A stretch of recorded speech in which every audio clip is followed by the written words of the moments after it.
Hola hermanos, Dios les bendiga, bienvenidos a este devocional de la Primera Iglesia Bautista de León, Guanajuato. Hoy vamos a concluir con el capítulo número 18 del libro de los Hechos. Así que vamos a ubicarnos en el 18:18.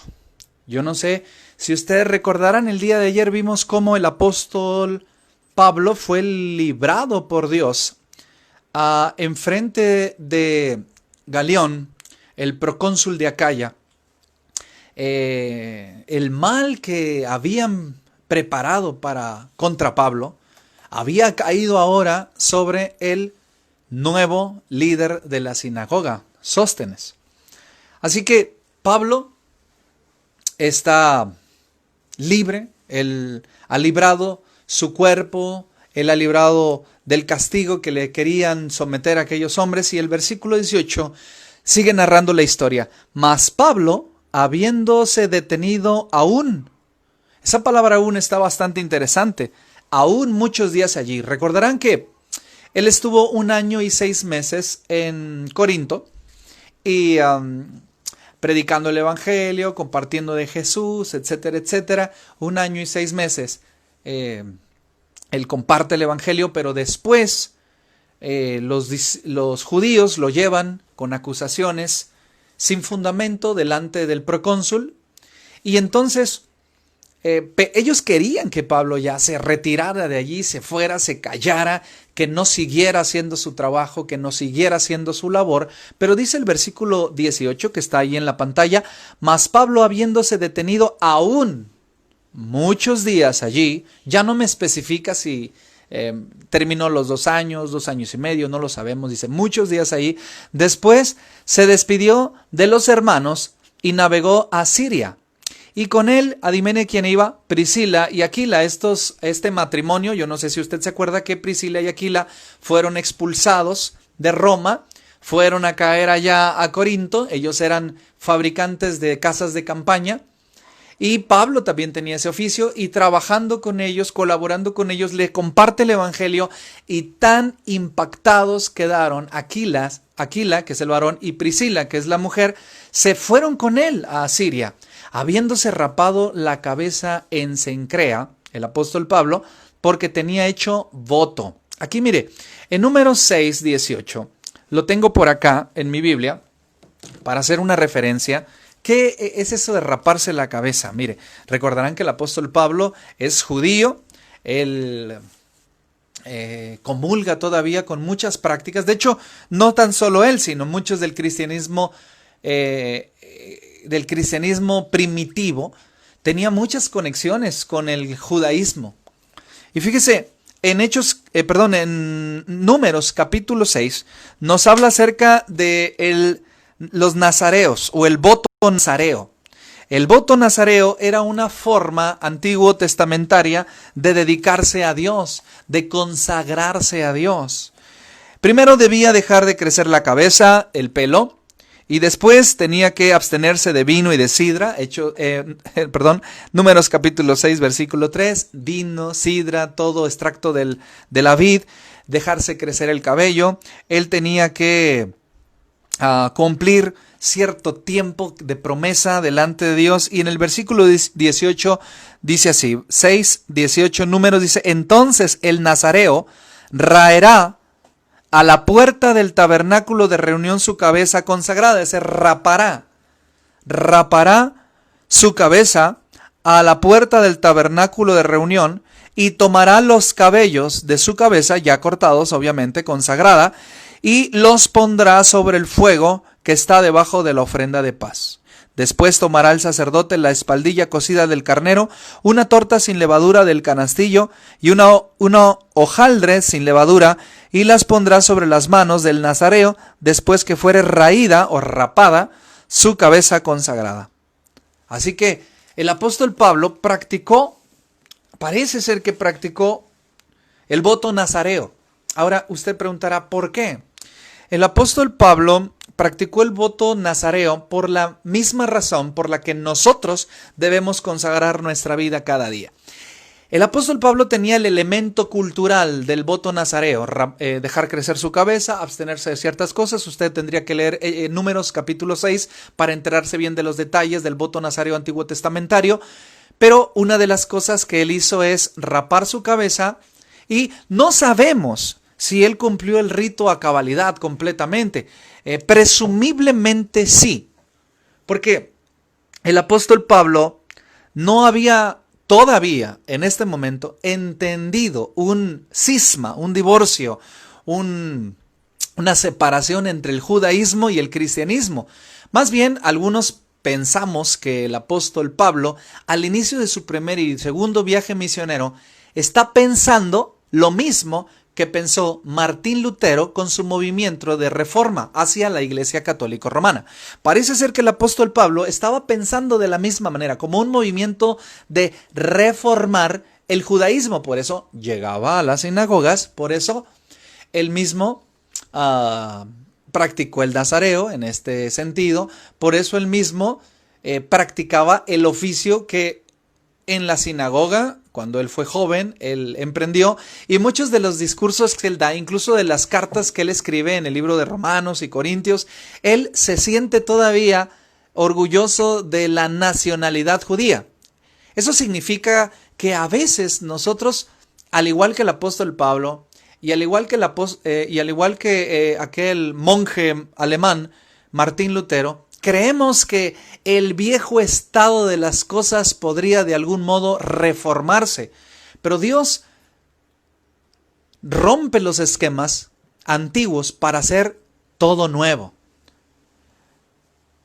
Por eso dice la palabra del Señor, allá en el Evangelio según San Juan, cuando llenaron las vasijas o los odres de agua, y también aquella ocasión en la que Jesucristo dijo, no se puede poner remiendo nuevo en tela de vestido viejo. Aquí hay una enseñanza muy grande, hermano. Es muy improbable que tú y yo podamos todavía rescatar nuestro esquema espiritual, religioso, que manteníamos anterior a Cristo, como una especie de reforma de lo que nosotros teníamos. El apóstol Pablo se pudo dar cuenta al final de su ministerio, ya en la segunda de Timoteo, que el cristianismo era otro movimiento. El cristianismo era otro movimiento que desencadenaría en otra nueva religión, separada del judaísmo. La iglesia primitiva, en sus inicios, en su comienzo, llegó a pensar que el cristianismo evangélico, o el cristianismo que ellos profesaban, el cristianismo primitivo, debería ser como una continuación o una reforma del judaísmo, pero al paso del tiempo Dios nos mostró otra cosa. Por eso a veces pensamos que el hecho de que el apóstol Pablo haya practicado el voto nazareo era una forma de él mismo consagrarse a su forma cultural, a su perspectiva, a su ideología, al concepto que él todavía manejaba de Dios. Obviamente la consagración hoy en día es diferente. Nosotros los pastores, hermanos, amados, no rapamos nuestras cabezas o practicamos el voto nazareo. Lo que nosotros hacemos es hacer un pacto de adhesión con Cristo. Cuando un predicador llama al altar, nosotros pasamos, algunos lloramos, algunos levantamos nuestras manos, algunos tenemos decisiones. Yo mismo como pastor, muchas veces en la iglesia he predicado y digo, hermano, pase al frente, póngase de pie. Eso es un voto de consagración. Nosotros practicamos también el voto de consagración. Ahora, el voto de consagración que nosotros practicamos es tomar decisiones firmes sobre no volver a beber, no volver a fumar, dejar al amante, respetar a la familia, leer la Biblia. Nosotros también podemos hacer pacto y voto con Dios, aunque no nazareo, no rapando la cabeza, no dejándola crecer primero, no haciendo este ritual con el sacerdote de llevarle la espaldilla del animal, etc. ¿Por qué? Porque esos viejos rudimentos han cesado, han caducado, ya no tenemos sacerdocio levita, ya no tenemos esa estructura religiosa que el voto nazareo requería para llevarse a cabo. Ahora nosotros tenemos un Cristo, un Dios, un Rey, un Señor. Tenemos rodillas, tenemos oración, tenemos pastores, tenemos amados consiervos que te pueden escuchar cuando tú haces voto con Dios. Conságrate al Señor, es una forma. Ahora tú me preguntarás, pastor, ¿qué andaba muy mal el apóstol Pablo? ¿Qué si andaba chueco el apóstol Pablo? ¿Qué si tenía ira en su corazón porque necesitaba consagrarse? No necesariamente debes andar mal para querer consagrarte. Ahora déjame decirte una cosa, todos andamos mal, pero algunos andamos peor. ¿Me está entendiendo eso? Una vez en capilla del seminario alguien llegó con una historia de un pastor que dijo, hermanos, oremos por el pastor porque tiene problemas bien fuertes, él se está divorciando, tiene un problema muy difícil, y entonces todos los seminaristas nos quedamos así, ¿cómo que un pastor está en conflicto emocional, relacional, matrimonial? ¿De qué se trata? ¿Cómo es eso? Y el hermano que estaba al frente de la capilla dijo algo así, hermanos, no se espanten, no hay ninguna diferencia entre él y nosotros. La única diferencia es que él ya evidenció su conflicto. Eso me dejó temblando a mí. Amados hermanos, todos andamos mal, pero algunos andamos peor. ¿Eso qué significa, pastor? ¿Que no hay consagración verdadera? ¿Que no hay santidad genuina? ¿Que no hay espiritualidad poderosa para vivir alegremente en Cristo? No, no me malinterprete. Todos podemos siempre mejorar y todos debemos siempre consagrarnos. Algunos de alguna actitud, algunos de una práctica, algunos de una enemistad, pero todos debemos consagrarnos. El apóstol Pablo está haciendo un voto de consagración, no porque anduviera mal, porque cada uno sabe lo que anda cargando en el morral. ¿Entiende lo que quiero decir? Cada uno sabe el conflicto que tiene. Cada uno sabe qué es el tropiezo o el reto que tiene que enfrentar. Por eso el apóstol Pablo había hecho voto. Él quería consagrar su vida porque emprendía todavía otro reto más. Mire el versículo 19, y llegó a Éfeso. Y los dejó allí, Aquila y Priscila, y entrando a la sinagoga, como era su costumbre, discutía con los judíos, los cuales le rogaban que se quedase con ellos por más tiempo, pero no accedió. Y aquí es importante, ¿por qué no accede? ¿Qué ha aprendido el apóstol Pablo o qué le ha sido revelado que no accede a quedarse con los judíos? Ya en 2 ocasiones él había dicho, me voy a los gentiles, me voy a los gentiles. Cierto que el apóstol Pablo todavía en el libro de Romanos o la carta de Romanos va a expresar su anhelo vehemente por la salvación del pueblo judío israelita. Pero a la verdad, él es el apóstol de los gentiles. Y dice, no accedió a quedarse allí. Versículo 21, sino que se despidió de ellos diciendo, escuche, es necesario que en todo caso yo guarde en Jerusalén la fiesta que viene. Pero tal vez volveré a ustedes si Dios quiere. Y zarpó de Éfeso. Pero otra vez volveré a ustedes o a vosotros, que es exactamente lo mismo, si Dios quiere, y zarpó en un barco hacia Éfeso. Ahora, estoy notando 2 cosas del arraigo judío, fariseo, no malentienda con fariseo como algo negativo, sino que es una práctica, es una forma de practicar el judaísmo antiguo. Él tenía que regresar a celebrar la fiesta que venía en Jerusalén, la Pascua. Él quería regresar, como cualquier hombre judío, como cualquier prosélito, él quería regresar. Y es aquí donde yo quiero llamar su atención. El apóstol Pablo tenía el pensamiento de que él era, de alguna manera, un reformador del judaísmo para llevar el judaísmo hacia la verdad del Mesías, como el movimiento que existe ahora que se llama judaísmo mesiánico, porque hay personas en este planeta que se llaman a sí mismos judíos mesiánicos, es decir, practican el judaísmo desde la perspectiva del Mesías. ¿Es acaso el judaísmo mesiánico hacia donde quería llegar el apóstol Pablo? ¿Es acaso el judaísmo mesiánico la interpretación que el apóstol Pablo tenía de una reforma hacia adentro del judaísmo? El apóstol Pablo concibió que la iglesia que él estaba promoviendo y sembrando algún día se separaría del esquema judío. No lo sabemos. Pero lo que sí sabemos son 2 cosas. Número 1, no se pudo reformar el judaísmo, como tampoco se pudo reformar la Iglesia Católica Romana. ¿Qué debemos aprender?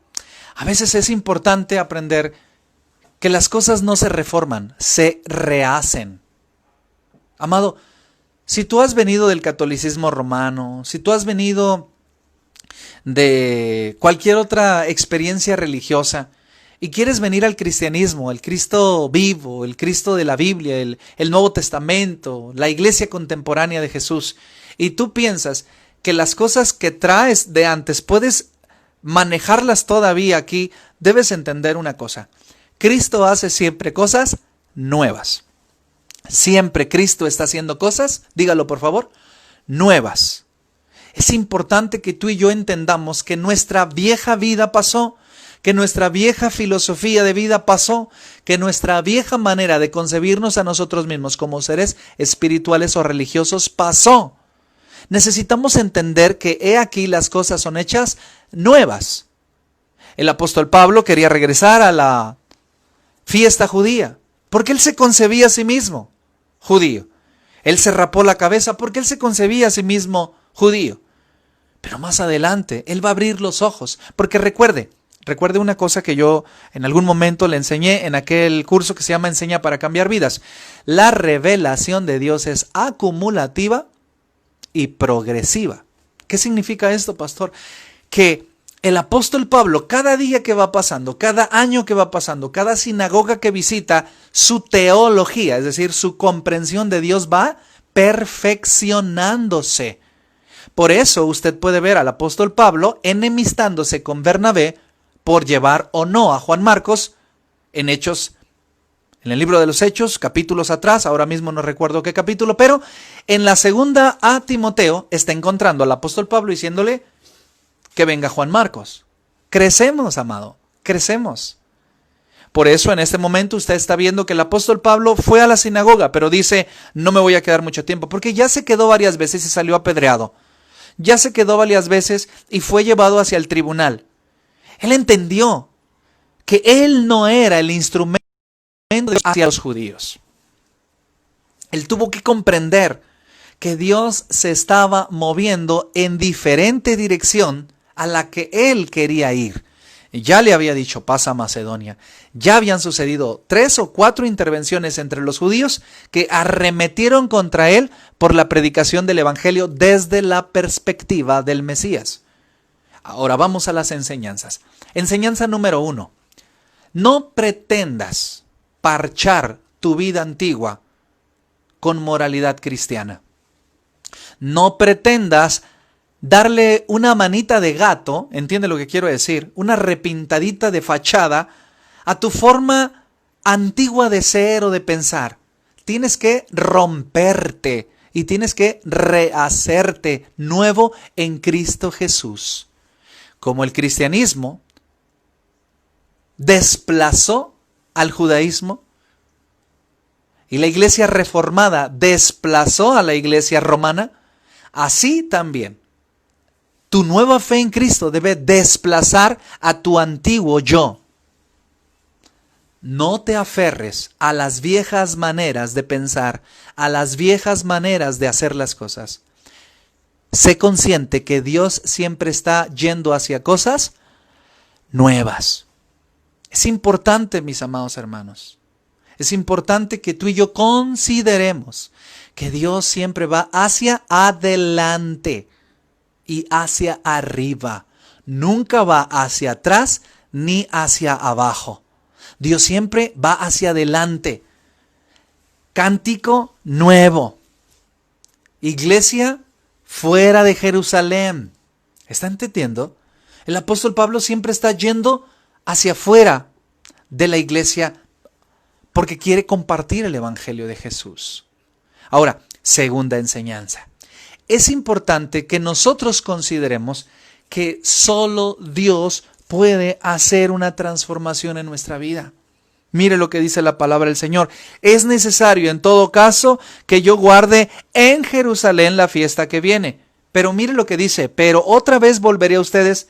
Y luego dice algo que parece algo maravilloso. A mí me parece una frase sí trillada, sí muy usada, pero llena de contenido espiritual. Si Dios así lo quiere.